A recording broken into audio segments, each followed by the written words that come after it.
자, 231쪽부터 시작하는 베르크징크의 글, 우리를 시험에 들게 하지 마소서라는 단락을 읽겠습니다.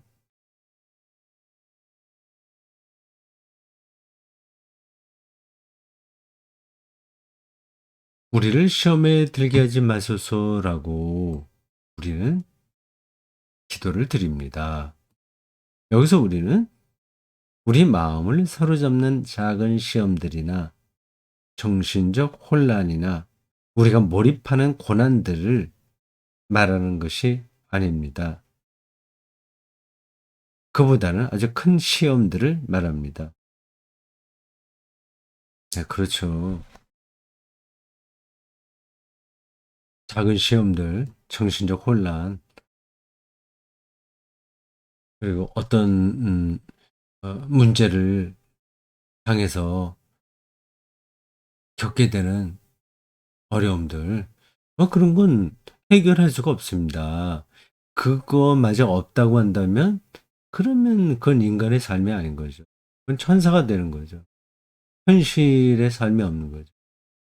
그러니까 우리 시험에 들게 하지 마소서라는 걸 모든 우리 인생살이의 문제가 하나도 없이 아, 아, 이렇게 깨끗하게 정리해 달라. 이제 그런 건 아닙니다. 큰 시험들을 말한다고 하네요.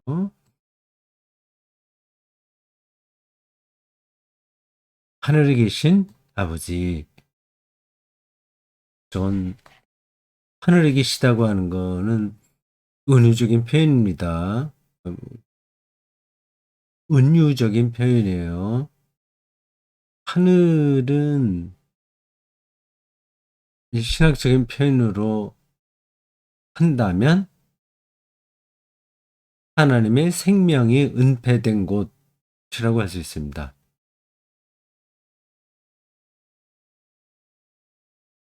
더 줄인다면 하나님의 은폐성을 가리켜서 하늘이라고 얘기합니다.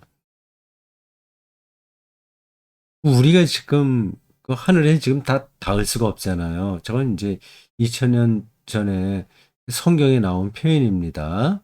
그 당시에 하늘은 어마어마한 곳이죠. 다 모든 게 하늘에서 오는 거예요. 비도 하늘에서 내리고 태양 빛도 내리고 모든 생명의 에너지들이 다 하늘에서 오는 거였습니다. 그리고 그 하늘에 뭐가 있는지도 모르죠. 그리고 비 오는 거를 하늘에 있는 물이 쏟아진다고 생각했습니다. 노아홍수 같은 그 이야기에 보면 하늘에 문이 열린다고 그랬어요. 고대인들은 물이 우주 전체를 감싸고 있다고 생각했어요. 하나님의 창조 이야기에도 그 비슷한 말들이 나옵니다. 물과 물을 나눠서 궁창을 만들었다고 말이죠. 그러니까 하늘 위 저쪽은 여전히 물이 있는 거예요. 밑에 땅에는 바다에 물이 있고요. 그 중간을 가리켜서 궁창이라고 합니다. 하늘은 고대인들은 비록 저렇게 표현했지만 그런 표현을 통해서 말하려는 그 핵심이 생명의 은폐성, 하나님의 은폐성이라는 겁니다. 우리에게 다 드러나지 않은 생명의 심연 중에서도 심연, 거길 가리켜서 하늘이라고 말합니다. 하늘에 계신 아버지. 의미가 눈에 띄지 않는 일들이 아주 많습니다. 다음과 같이 말하지 않게 우리를 지켜주소서. 어떤 것이든 내게는 의미가 없다. 이런 시험에 들까 우리는 두렵습니다. 그걸 웨르크 징크는 아주 큰 시험이라고 얘기하는 겁니다.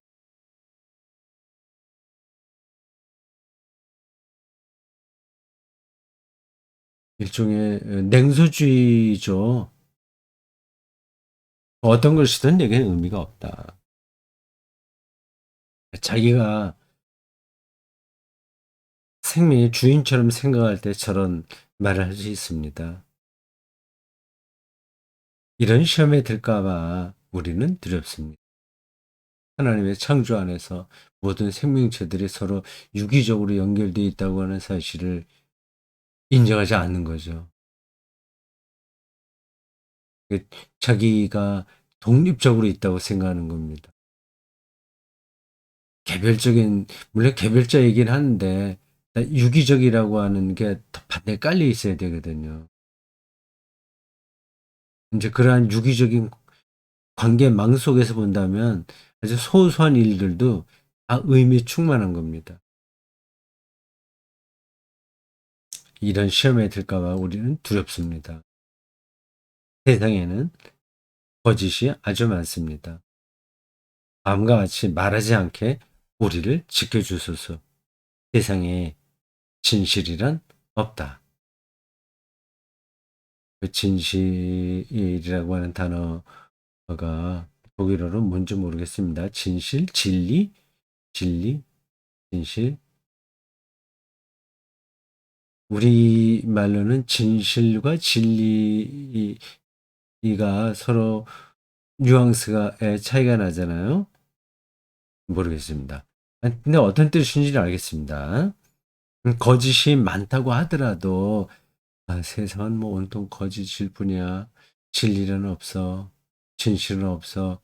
이런 게 말하는 거가 바로 시험에 드는 거다.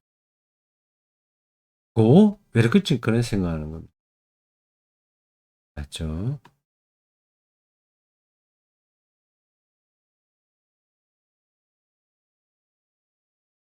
자, 232쪽으로 넘어갑니다.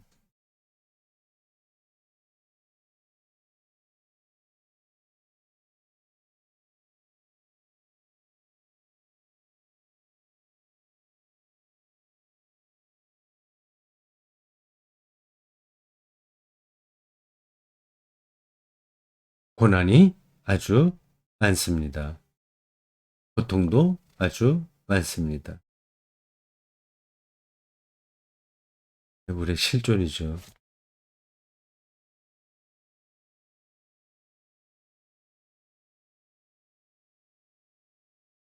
다음과 같이 말하지 않게 우리를 지켜주소서. 시련을 받아주시는 하나님 없다.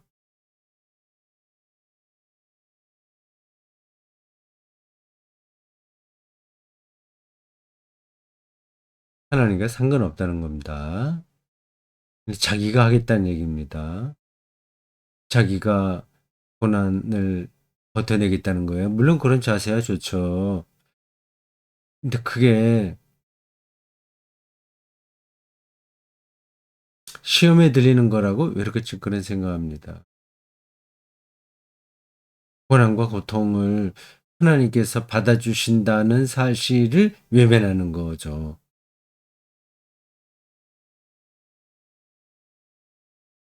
그러니까 하나님의 창조성을 부정하는 겁니다.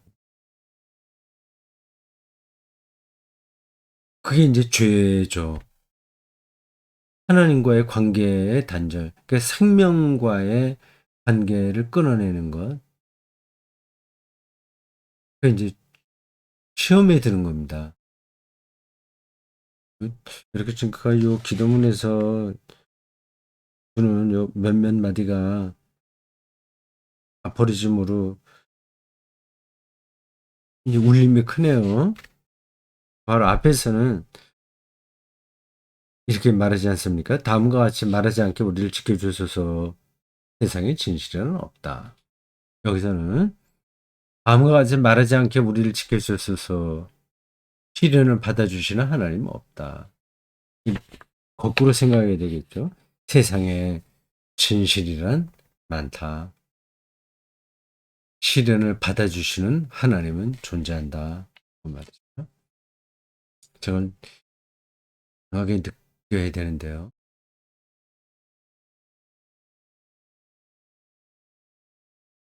폭력이 곳곳에서 기승을 부리고 있습니다. 악도 그러합니다. 다음과 같이 말하지 않게 우리를 지켜주소서.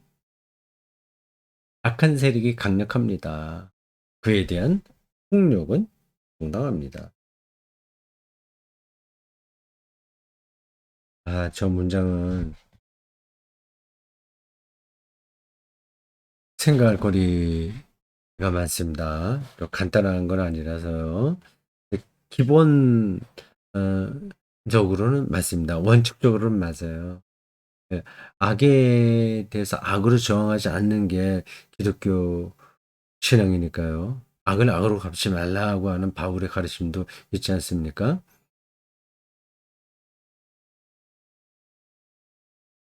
근데 악을 내버려둬도 된다.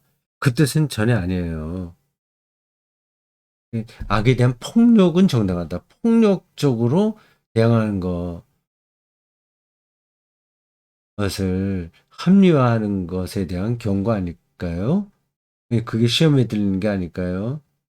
아이, 뭐 전쟁 나봐라. 그 어떤 수를 서서라도 우리가 똑같이 싸움에서 이겨야 되는데 그럼 폭력 아니라 폭력보다 더한 것도 우리가 행사해야 되지 않냐 말할 수 있습니다. 거기에 이제 긴장이 있습니다. 이게 반폭력 개념이 있어요. 기독교 윤리에. 반폭력. 네. 폭력을 반대하기 위한 폭력이란 말이에요. 그냥 비유적으로 말씀을 드린다면 이와 같은 상황입니다. 강도가 들어와서 칼로 이제 위협을 하고 있을 때에 이 당하는 사람이 옆에 있는 멍덩이를 들고 같이 맞서는 것은 정당하다고 하는 거죠. 혹은 그, 그런 것까지 부정하는 게 비폭력으로서 기독교의 윤리에 맞다 이렇게 주장할 수도 있습니다. 근데 이거는 구체적인 윤리까지 들어가게 되면 더 복잡해서 그래서 논의만 계속되는 겁니다. 근데 기도할 때는 원칙을 지켜야 되는 거죠. 악에 대해서 악으로 갚는 도록 자기를 설득하는 기도는 잘못된 거죠. 참 저는 군목으로 활동했습니다만 군인들을 대상으로 이런 문제를 이야기하기는 쉽지가 않습니다. 군대 목적은 어떻게 해서라도 적을 초토화시키 있는 데 있는 거 아니겠습니까? 그러니까 군대 자체가 폭력적이란 말이에요. 근데 그 폭력을 정당화할 수는 없으나 또 그거를 약화시키는 말을 할 수도 없는 거란 말이에요. 지금 저기서 이렇게 지금 말하려는 핵심은 악을 방관해도 된다거나 전쟁이 일어났을 때 무조건 우리가 어, 비폭력으로 맞서야 된다 하는 말을 하려는 것은 아닙니다. 그런 상황에 따라서 다르니까 그래서 일이 벌어졌을 때 최선으로 바른 길을 찾아야 되는 거고요. 지금 이거는 폭력의 정당성에 대한 문제입니다.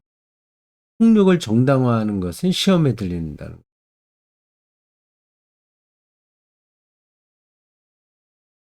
우리를 시험에 들게 하지 마옵소서. 주님께서 가까이 계시는 것을 의심하거나 주님의 권능과 통치를 의심함으로써 우리를 시험에 들게 하지 마옵소서. 앞에서 말한 것들은 다 하나님이 함께 하신다고 하는 사실을 의심할 때 나타나는 현상들이거든요. 거짓말을 주님보다 더 강력하게 여김으로 우리를 주님의 정의보다 더 강하게 여김으로 의심하지 않게 해달라. 시험에 들지 않게 해주십사 하는 기도입니다. 깊이 있는 기도네요. 우리를 시험에 들게 하지 마옵소서. 주님의 손을 놓아버림으로 우리를 세상에 내세움으로 주님의 손을 놓아버리고 우리를 세상에 내세움으로 시험에 들지 않게 해달라는 기도입니다. 거짓과 폭력과 불의와 타협함으로 주여 우리 손을 굳게 잡아주소서 하고 앞에 있는 건 띄어 끝나야 되겠네요. 거짓과 폭력과 불의와 타협함으로 이렇게 시험에 들지 않게 주시고 주여 우리 손을 굳게 잡아주소서.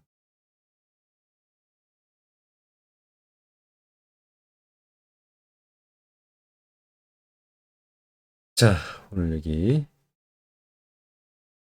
여기까지입니다.